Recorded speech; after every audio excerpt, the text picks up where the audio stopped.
From the man who brought you Blazing Saddles, Young Frankenstein, silent movie, and High Anxiety, and still before he even gave us Spaceballs or Robin Hood Men in Tights, there was this.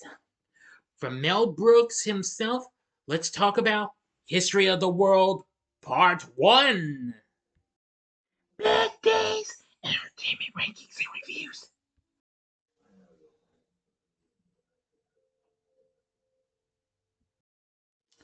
So greetings, my fellow YouTubers, and welcome to Big D's Entertainment Rankings and Reviews. My name is Dual, better known to as the Big D, and this time around I bring to you a review of the 1981 historical, yet also hysterical satire flick, History of the World Part 1, released by Fox, written and produced and directed by Mel Brooks, who also stars in this, playing 5 roles. It also features an all-star cast that includes Sid Caesar, Shecky Greene, Charlie Callas, and Gregory Hines in his film debut, plus regulars from some of Brooks' previous and later films like Carey, DeLuise, Madeline Kahn, Harvey Korman, Cloris Leachman, Andreas Vatsinas, and Spike Milligan. This film was a modest success, though, and had cameo appearances as well, including from B. Arthur, Nigel Hawthorne, Hugh Hefner, John Hurt, and a host of others. Orson Welles narrates the story. Despite carrying the title of Part 1, there were originally no plans for a sequel. The title is a play on the history of the world by Sir Walter Raleigh, which was intended to be published in several volumes, but only the first was completed. Anyway, the film is a parody of the epic film genre, including the sword and sandal epic and the period costume drama subgenres. The 4 main segments consist of stories set during the Stone Age, the Roman Empire, the Spanish Inquisition, and the French Revolution. Other intermediate skits include reenactments of Giving the 10 Commandments and the Last Supper. Starting with the Stone Age, cavemen depict the invention of fire. The first artist, which in turn gives rise to the first critic, the first marriages, Homo sapiens, and then homosexual, primitive weapons, particularly spears, and the first funerals. Also depicted are early attempts at comedy and music by smashing each other's feet with rocks and thus creating an orchestra of howls. Crazy. Then the Old Testament, Moses, which is one of the characters Mel Brooks plays, comes down from Mount Sinai carrying 3 stone tablets, having received the law from God, who is voiced by Carl Reiner, who was uncredited. As Moses announces the giving of the law to the people, he drops one of the tablets, which shatters, and he corrects his proclamation from 15 commandments to 10. Oh boy. Next, we go to the Roman Empire, where Brooks plays Comicus, a stand-up philosopher dispensing wisdom in the style of a stand-up comedian.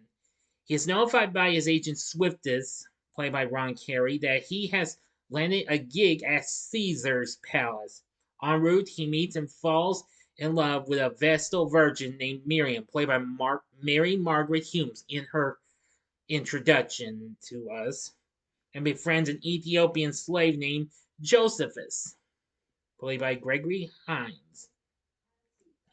Josephus is conscripted in the service of the Empress Nympho, played by Madeline Kahn, who, of course, is no stranger to Brooks' films, of course. Comicus performs for Emperor Nero, Dom DeLuise, unwisely joking about the emperor's weight and corruption.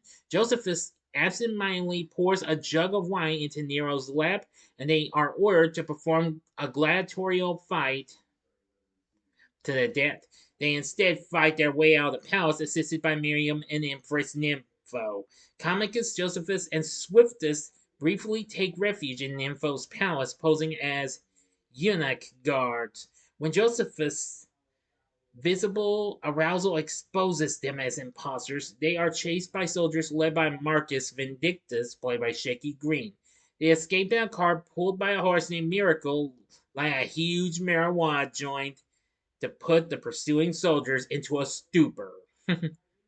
They sail to Judea, where Comicus takes a job waiting tables and blunders into a private room where Jesus is having the Last Supper with his disciples. Comicus interrupts him repeatedly, using his name in the modern sense as an interjection.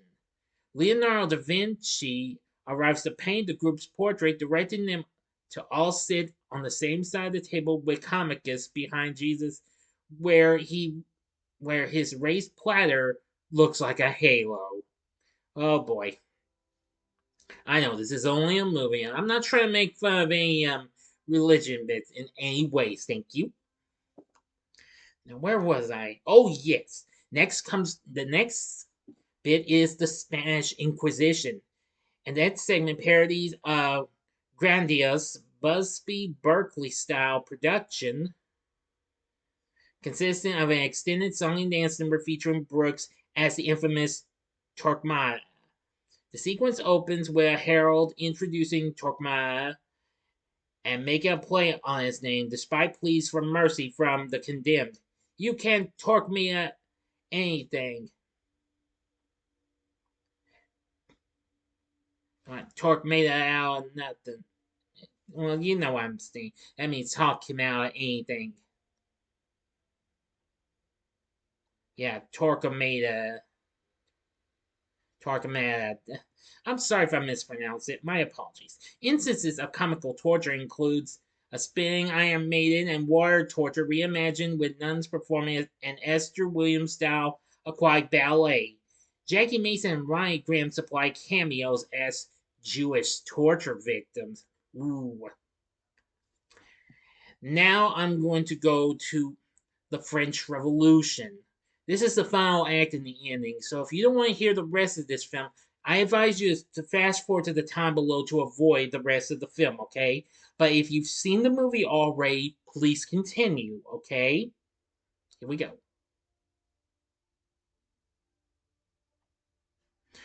Okay, you've been warned. Now, the French Revolution, the final act. In our Paris tavern, Madame Defarge, played by Cloris Leachman, who I've seen in, well, Brooks' films Young Frankenstein High Anxiety, incites a mob to plot the French Revolution. Meanwhile, King Louis of France, which is another character Brooks plays, is warned by his advisors, Count de Monet, played by Harvey Korman, who I also saw in High Anxiety, and Bernays, played by Andreas Votsanas, that the peasants do not think he likes him, a suspicion reinforced by the king's use of peasants as targets in a game of skeet. A beautiful woman, Mademoiselle Rimbaud, played by Pamela Stephenson, asks King Louis to free her father, who has been imprisoned in the Bastille for 10 years, which he agrees to only if she will have sex with him that night. Then Monet persuades King Louis to go into hiding, and look-alike Jacques, also played by Brooks, whose job is to hold buckets for the aristocrats to urinate into, is chosen to impersonate the king as a decoy.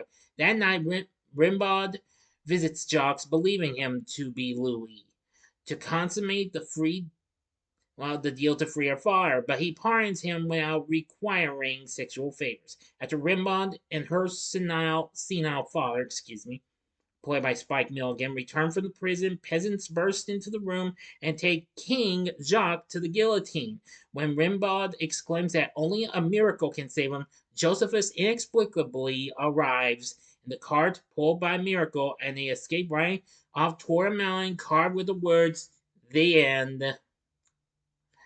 But something comes up. Previews of Coming Attractions. The end of the film presents a mock teaser trailer for History of the World Part 2, coming soon. The trailer is actually narrated by Brooks. It shows clips of segments titled Hitler on Ice, A Viking Funeral, and Jews in Space, a parody of Star Wars, which, of course, 6 years later, he would do a Star Wars parody in Spaceballs, which I need to rewatch that and maybe review that later on down the road in the story. So, what did I think of History of the World Part 1? I'm going to say, well, it may not be close to, well, some of Brooks' earlier attempts, like Blazing Saddles and Young Frankenstein, which I know I have yet to review Blazing Saddles, but I will.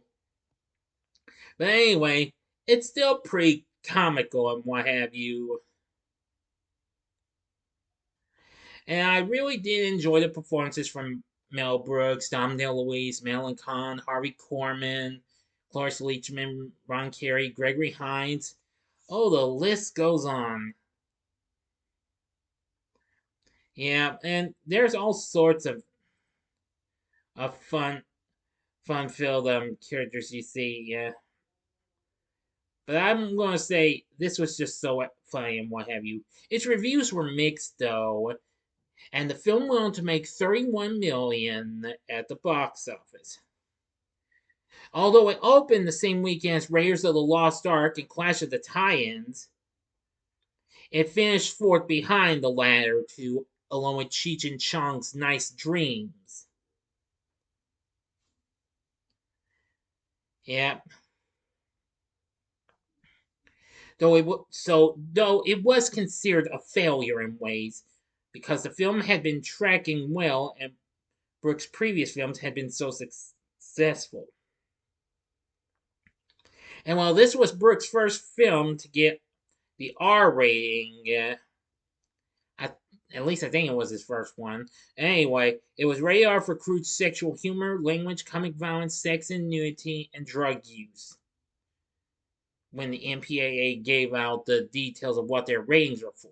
But anyway, it's 61% on the tomato meter, and they say that the film may not have enough comedic inspiration to merit a part two, but the sporadic cleverness of these anachronistic skits are still a testament to Mel Brooks' gift of farce. Incredible. It was nominated for Worst Picture at the Stinkers Bad Movie Awards, but lost to Tarzan and the Ape Man. The revised ballot released in 2007 removed its Worst Picture nomination and instead nominated for Most Painfully Unfunny Comedy, which it won.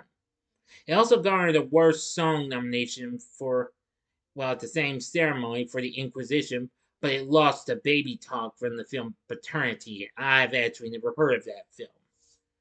Nevertheless, I will still say it has some pretty fun laughs and what have you, so I did have a, a few fun moments and what have you with this.